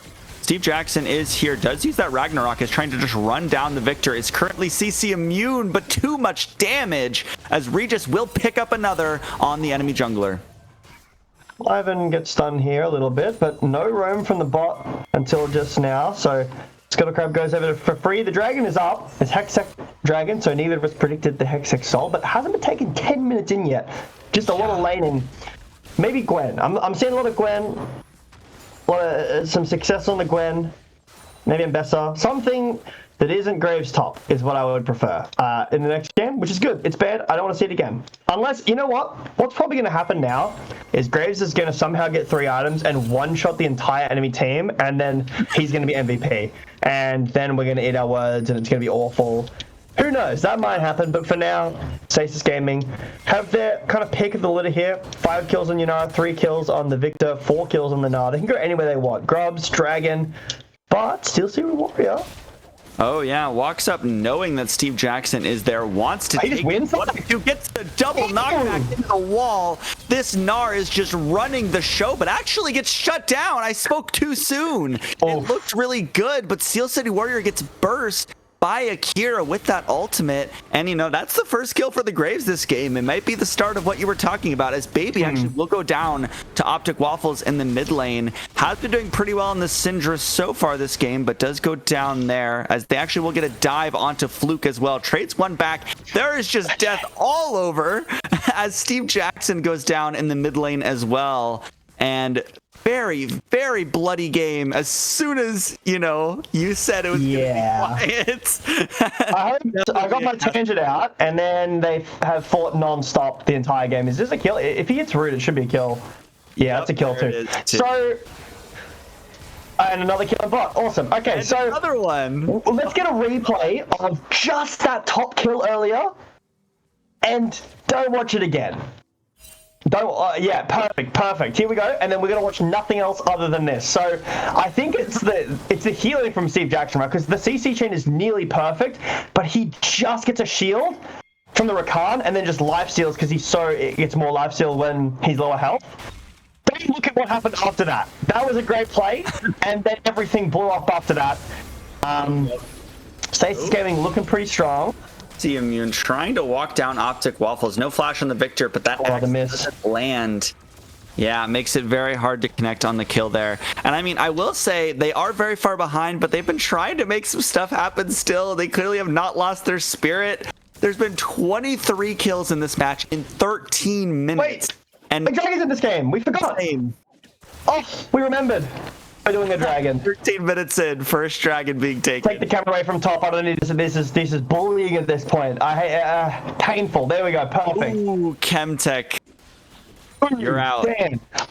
We were close to Akuma got the first dragon. If this was not Chemtech, right, and then Akuma got the next strike, we could have had my exact prediction. I'm coping so hard because we weren't even close. I'm just pretending. But yeah, I'm just going to be careful here of a root, but that's great entrance. Here's the Gnar, the star of the show for Steel City Warrior, putting in so much work. I have not seen a top lane carry game like this in a while. I mean, you know, Regis is doing amazing. Optic Waffles is doing amazing. But I think that this Gnar has been putting in so much work. The thing is that this is like an isolated lead. Like the rest of it is team play and some team fighting and some mistakes from Akuma, sure. But the Gnar lead is just purely, I am better than the enemy top laner, and I'm gonna go 5-1 and carry the game by myself. Yeah. I mean, this is kind of the one advantage that AKM do have is their range, as we actually will get Fluke taking down the Ivern at the beginning of this fight. You know, Regis is too far ahead. I think this fight's still hard, but they do get a shutdown on the enemy jungler as Baby wants to keep it going, but will take so much damage at the start of this as Regis pushing forward will survive after taking the kill onto Baby. Boy Kisser should go down, but that'll be about it. Actually takes 2 more down with them as it will be an execute onto Steve Jackson. But I don't even know what to make of that. I have no idea what is happening in this game. Everybody is turbo sprinting. We're fighting over air here in this fight, and then Baby says, it's my turn. I want to go to the gray screen. Tanks a tower shot while stunned by Braum passive, while Braum has on him. I have no idea. And then, guys, Braum is 1 HP. We don't let the tower ramp down, so 2 people die to the tower. Like, what are we doing, guys? Relax. Relax, please. I know that this is a heated match, obviously, but we can play it a little slower and get some farm and wait for our dragons to spawn, yes? Yeah, the nerves must be off the charts. Like you said, one dragon in 15 minutes in this game. Not to mention one dragon with 28 kills. 15 minutes in. This is insane. This might be one of the bloodiest AML games I've ever seen on stream. As I don't even know what to make of this. What do you do if you're 8KM? What do you do if you're SGM? How does this game end? Well, stop fighting over air would be a good one. That was a really random grouping in the bot lane. Just wait for dragons. You could, like, I guess there could be an idea of, like, okay, the dragon soul is too far away. We just need to get gold. That's fine. Just play for lanes, you know? Play slower and let your top lane do this because it is completely over in top. When the Baron spawns with Yunara, Victor, Nah, and an Ivan, you do it so quickly. And Akuma don't, right? Like, Olaf Graves can, yeah, sure, but the Graves is going against Reaver, by the way. They have double mage, so not great burst. Sorry, not great burn, I should say. Burn on the Baron. So they'll never really at threat of Akuma pulling like a sneaky T1 Baron look, but top lane. Yeah, watch on the other side as Optic Waffles is under a lot of threat here, tries to trade something back, but will go down over to Fluke. And like I said, you know, they've been really far behind this whole game, but they are not giving up. They're not letting it break them. They're still going for plays, and I love to see that. I'm going to be careful for Stasis Gaming that they don't let this game slip because, like I said, they only have one. There's only one dragon on the field, and it's not theirs. So yes, they have a gold lead, but they don't have any other advantage at all. 3 grubs, sure, that's nice, but if you're going to get picked off inside and give shutdowns over like this, Akuma will come back. And we've seen some egregious throws and comebacks in pro play, and this is not pro play where players aren't perfect. It's very likely that it can happen, right? So I think for Stasis Gaming, slow the game down. You have an Ivan and a Yunara. Let your Yunara get this Hex Optics that everyone's obsessed with now.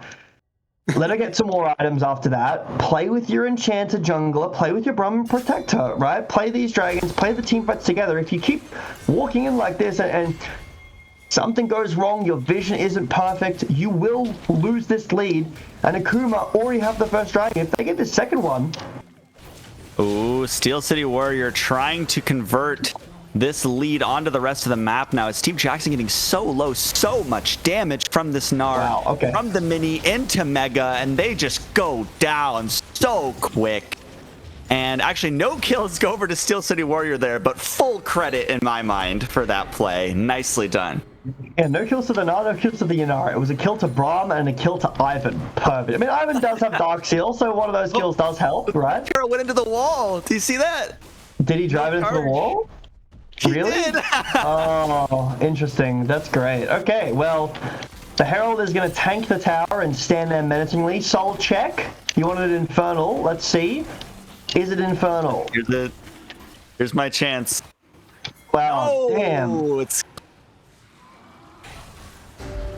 No, like, I can't lie. He's already so fast with his, like, W passive. I know that the alt movement speed doesn't really help that much, but extra movement speed, he can get up to 3 Cloud Dragons. He's going to be so fast. Obviously, it's good on champions like Rakan, on Yunara, on Olaf too, but the Gnar is running everybody down, and enemy Graves is going abort. Ooh. Here's the quickness, waiting for that grand entrance. I think knows that the flash is available, actually gets the knockup as Steve Jackson is here, but does not have the Ragnarok available, so can't CC immune that route. So Ivern is safe for now. Rakan actually blocking the route there, so we'll just go down freely as Yunara is now running over this team fight as Optic Waffles actually solo killed in the top side. That unleashed power did so much work, but here's the Yunara double kill. Should be a triple here for Regis as the SGM AD carry, putting in a ton of work this game as well. Very nice. And you know, Baby looked good on the top side, but the rest of it is pretty much still the same story for AKM. So how we felt, or how I felt about Steel City Warrior last game is how I feel about Baby this game. Not a ton of mistakes, a couple of deaths, but you know, it is what it is. winning lane, multiple solo kill, or I think it was two. I think both the kills are solo kills, at least one solo kill. Playing really well, like has an advantage in lane, and your team is just losing the game, unfortunately. I don't think you want to fight. I don't think you want to TP here fight. from Victor. They have to stand their ground because Victor's TP and they have to defend him, but no Ivan here, so everyone will just walk away. I like that last fight because Ivan actually played with the Yunara. Yunara has that Hex Optics item I was talking about and is much stronger because of that. Maybe a build path mistake because it's like BF sword could be IE, but IE doesn't build with a long sword. No one doesn't. Like that's like a Yuntao or a Stormrazor, which is obviously a mistake. Does this Graves do damage? Let's find out. Yeah, looking Yes. forward. Actually does a lot of damage so far, but the stun comes through. The shield comes through from Optic Waffles. Manages to stay alive for now, as that will be a kill. But here in the mid lane, we have an explosive fight. Ooh, got a ball over, but double kill over to Steve Jackson. Baron's Nice up. look there from AKM. They could go for a Baron. Hail Mary, you know. You're 7,000 gold behind. Could try to do something a little bit crazy. We'll see what they want to end up doing here. The scary thing is, okay, well this is not great. This is a bit scary. Scary thing is first of all, Graves nearly won that 1v1. Well, I don't know how many levels he was down, but we'll see in 5 seconds. I assume it's at least one level down, and now this Victor is dead again. Should be. Yes, Steve Jackson, yeah, gets into range, gets the kill there. Optic Waffles overstays just a little bit for that tower, but will pay for it with their life. I was wrong. Akira is actually even in levels. So the Graves is fine, right? That's pretty scary. He's actually fine. It's 2 items, Graves, the same level as like enemy carries. And because it's only 1 dragon and like each, and the soul is so far away, like we're looking at like a genuine 35 to 40 minute soul. You have so much time to get golden items on Graves and Olaf. Like for Stasis Gaming, I feel like the time is running out for them to just wait for dragons. They have to start pressing the objective more because Rabadon's on Ziggs, more items on the Syndra. I assume we're finished with the stacking for Syndra. And this Dark Seal as well, like, the damage is going to start raining in really bad soon onto Stasis Gaming, who are pretty outranged by the Ziggs and the Syndra. Rakan's ulting, but won't be able to hit anybody. Trying to get in onto Regis, I think, but isn't able to do much as they actually pull the trigger first. Boykisser stays alive for now, but now they're out of tools. They're out of hope. They're trying to run away for AKM, but here Still City Warrior actually whiffs the ultimate. No one goes down for now as Regis barely stays alive from the Ziggs ultimate on the other side of that fight. I thought for sure AKM were going down there after they overextended, but both teams left with almost no HP. Yeah, but Stasis Gaming do have the Ivan, so much shielding and a bit of healing as well, allows this Baron startup to be a reality, and Akuma are ready, but it might be too late. Yeah, that Baron just goes over. I don't even know if they can take a fight after. It might just be tragedy once again here for AKM in this game. You know, they held on, they kept their will, they kept their hopes high, but losing the Baron is definitely not what you want to see. Yeah, I think, okay, well this is good. So, Akuma get the dragon. I think that unless Stasis Gaming really get like so much gold or even end the game off of this Baron, Akuma would... It would be a massive mistake to fight right now. They need to bunker with Syndra Ziggs and just clear waves. It's actually really hard to siege even with Baron against the Ziggs. He can like kill the enhanced cannon minions really easily. So you lose a couple, 1 or 2 tier 2s, the remaining ones. Hopefully keep an inhib available, like all inhibs are available. Let's see how this defense goes. But Akuma is stacking the Drakes and they're getting these items online. Look. Stasis Gaming just going for the top tier 2, so it's a little bit of gold, but really that's it. It is nearly 10,000 gold, and that is a lot of gold. Like, I don't want to overstate. That is a lot of gold, but is it enough? Is just the gold enough to win this game? Because if Akuma get these big items, the gold doesn't particularly matter. Like, most of the gold is top. Like, a lot of, what is it, 2, 3k? 1k in mid. I mean, it's 3k, you see, that is pretty rough, actually. Yeah, I mean, that gold lead is going to pose a problem if it hasn't already for AKM. I mean, basically, you just get a clean fight with these two teams, and it will 9 times out of 10 just be SGM on top. As they try to look for a little bit of an angle there, but not much to come of it. You know, Baby has definitely been putting in some work this game, but will get caught up by the root collar, has to invest the flash to not get CC chained and die. As this siege is actually turned by AKM, one shot onto the Ivern, unleash power onto Boy Kisser, will take them down. And I'm getting flashbacks from game number 1. We had a lead, you're trying to push it, and it gets turned. Yeah, this is kind of what I was talking about. I didn't necessarily expect Ivan to get one shot, but it is really tough to siege against Syndra Ziggs. And you're all in one lane. You're you're ARAM right now. And there's so much poke. You're like, the only person who isn't outranged is Victor. So you're completely outranged by Syndra Ziggs. Sure, Syndra has to flash away, but then Ivan gets completely one shot and the siege is just over. So that Baron, you got a bit of gold, that was it. I hope you enjoy that gold injection because you gave over a shutdown and some towers in response to that. Now the Baron's over in 15 seconds and Akuma still have another 2.5 minutes to finish these big items. You know, Rabadon's has finished 3 items on this Olaf. Massive spikes here. If the Syndra can get 3 items before this dragon, I think Akuma are genuinely in a really good spot. Yeah, I mean, it's kind of weird how we're seeing the same sorts of like misplays and mistakes and over pushes here in game number 2. I would hope that we'd see a little bit of an adaptation, a little bit of a change here from SGM after they had control in game number 1 and kind of overplayed their hand, but now they really have control here in game number 2. And I don't want to see them slip. I want to see them push it through. I want to see them get it done. But it is looking more and more like AKM have a chance in this game number 2. This guy, Steel City Warrior, doesn't know how Grump works, apparently. He's trying to take it over and over again, walks out into the lane, and the Grump walks away. Just stand there and hit it. Yeah, it could be, but he just cancelled his recall with the nav bar. And yeah, I mean, it could be. That is a good shout. It could be like, you know, if he thought he was going to get ganked, it's just bad. But look at the vision that they have bot side, right? Really nice setup from Stasis Gaming right now. So I think we're pretty close. I don't think, sorry. I know we're close to Rabadon's. Will he have it in 1 minute?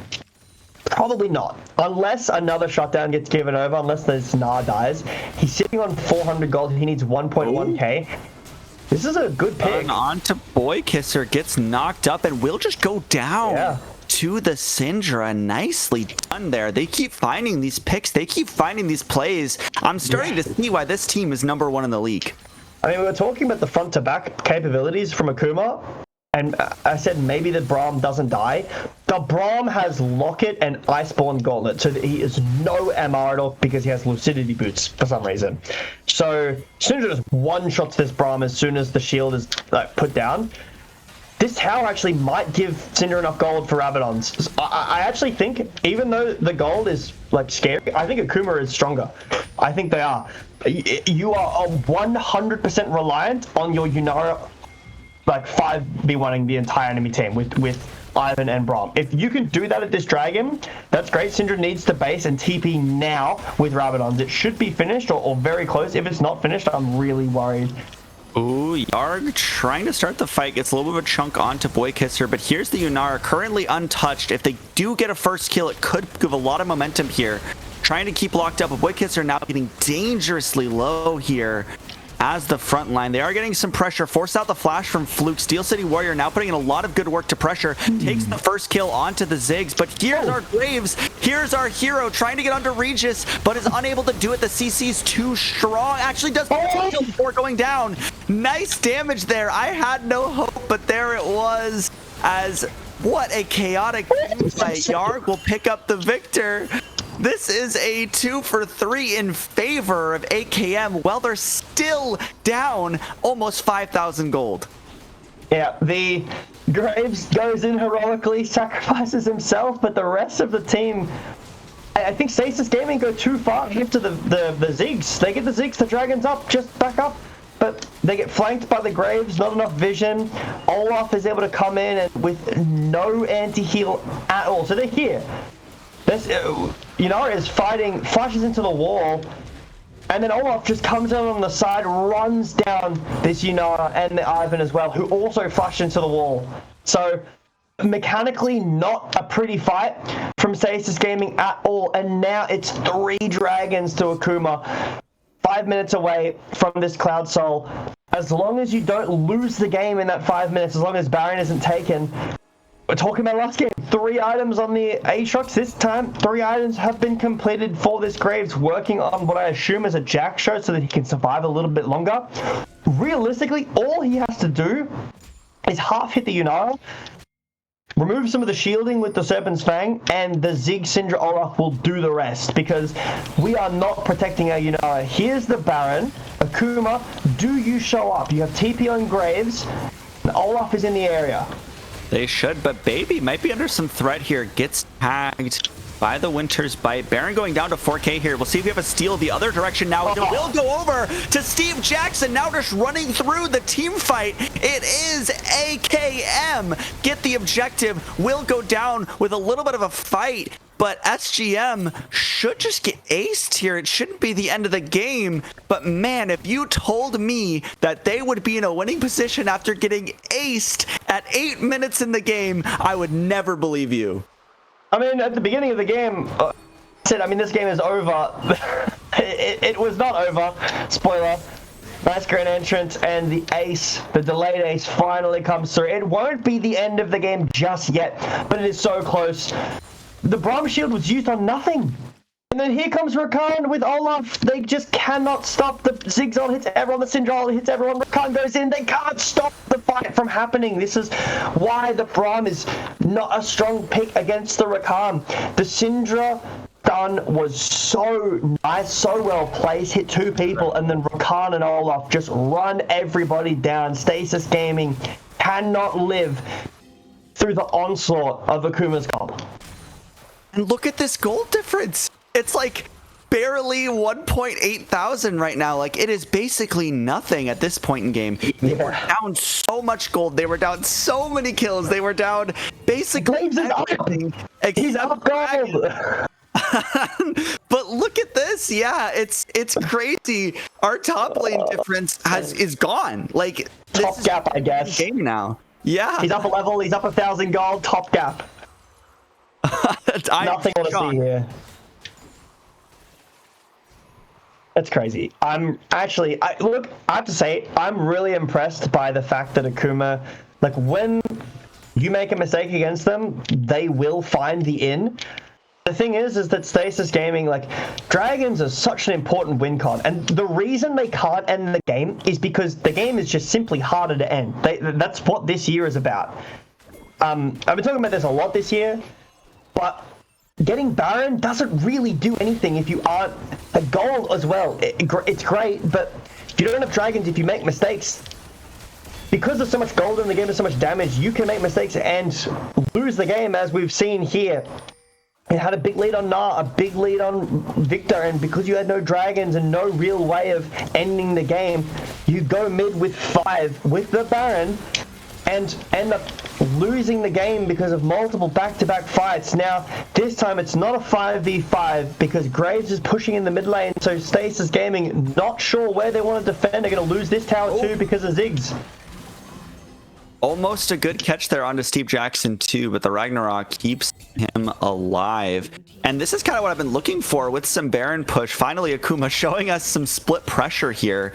Like you said, with Akira in that mid lane, I really like to see some split pressure with this Baron. Not able to get too much, but they do get that tier 2 tower in the bot side. And yeah, this gold difference is basically nothing. You know, SGM is still ahead, technically. But, like, not really. At this point in the game, there's so much damage on the other side.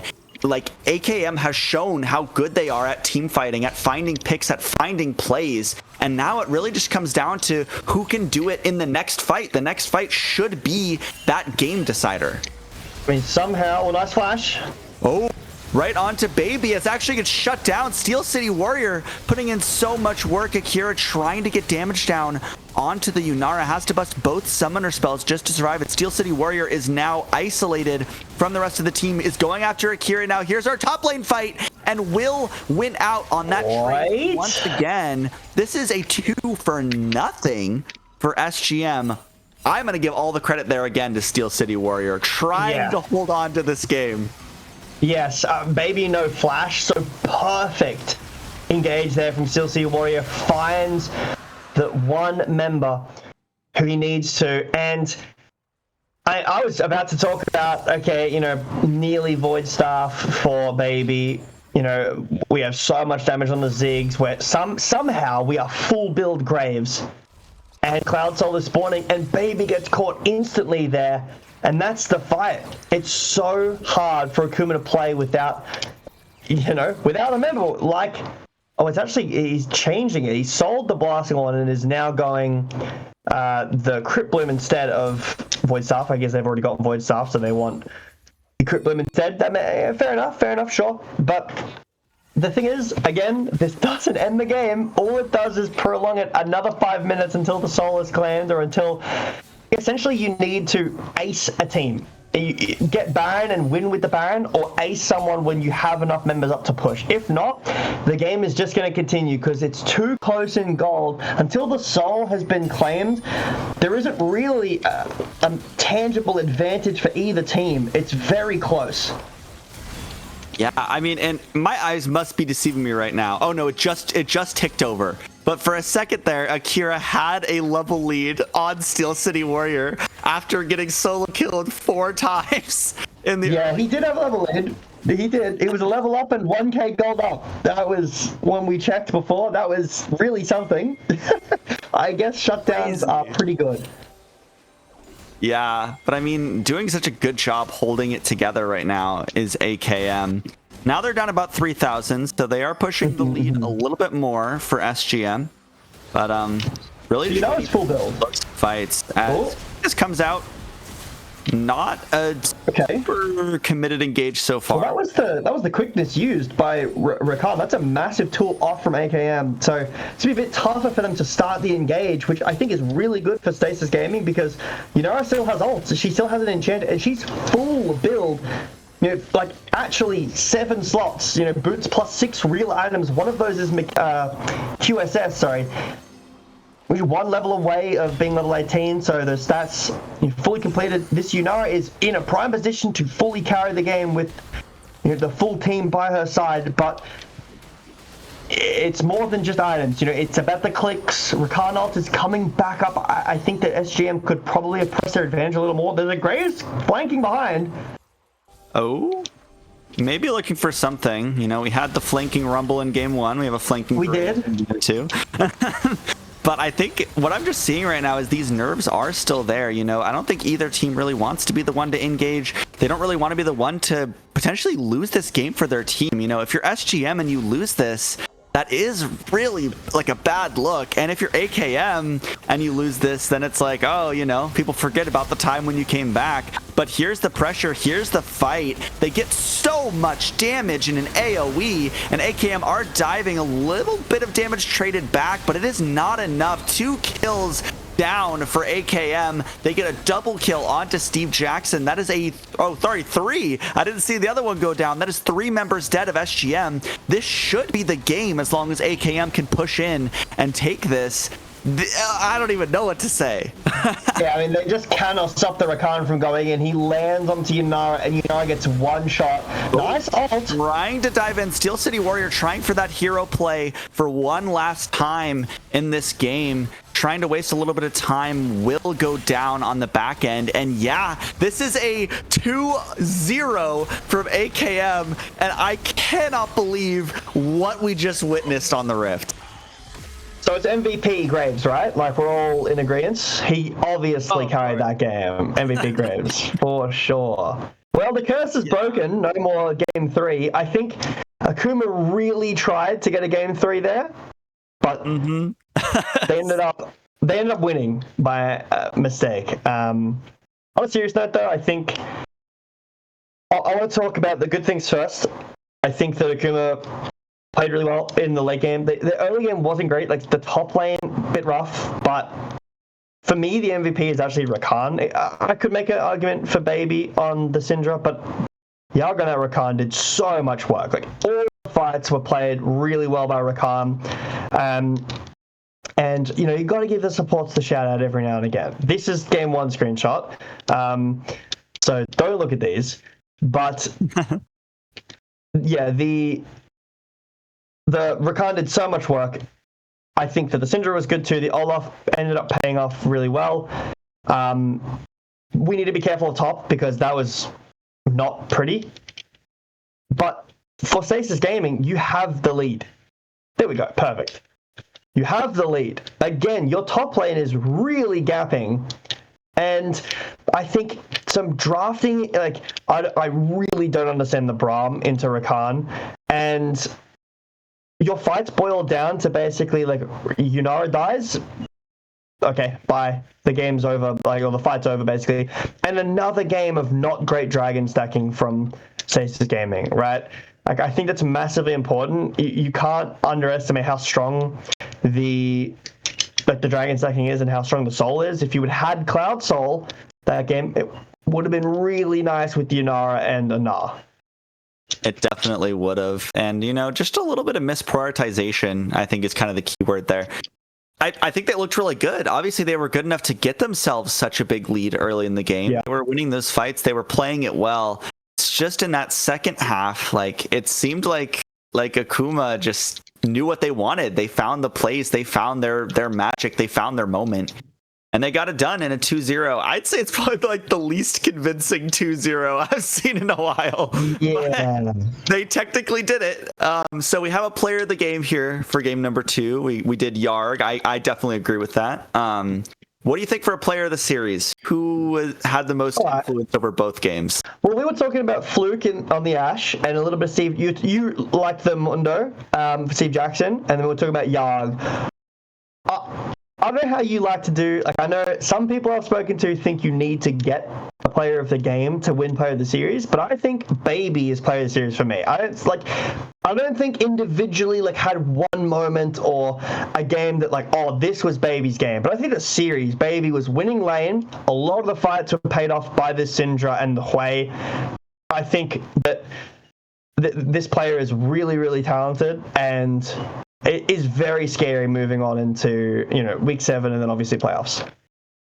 Yeah, I mean, that's actually what I was going to say. You read my mind. I think Baby definitely deserves some recognition. So I'm happy to do a player of the series for Baby. Definitely most consistent. And that scatter of the week in the Baron pit. Oh yeah, that was a highlight play for me. So definitely a lot of work put in there from the Syndra.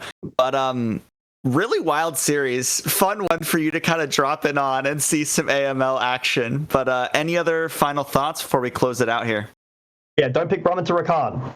That's my final thoughts. Okay, noted. Well, hopefully the teams will see that too and take note of that for the next couple weeks of AML. Don't do it. But thank you very much for watching. Thank you to production. Thank you, Jay Beto, for casting with me today. And we'll see you guys next week for more AML action. Catch you later.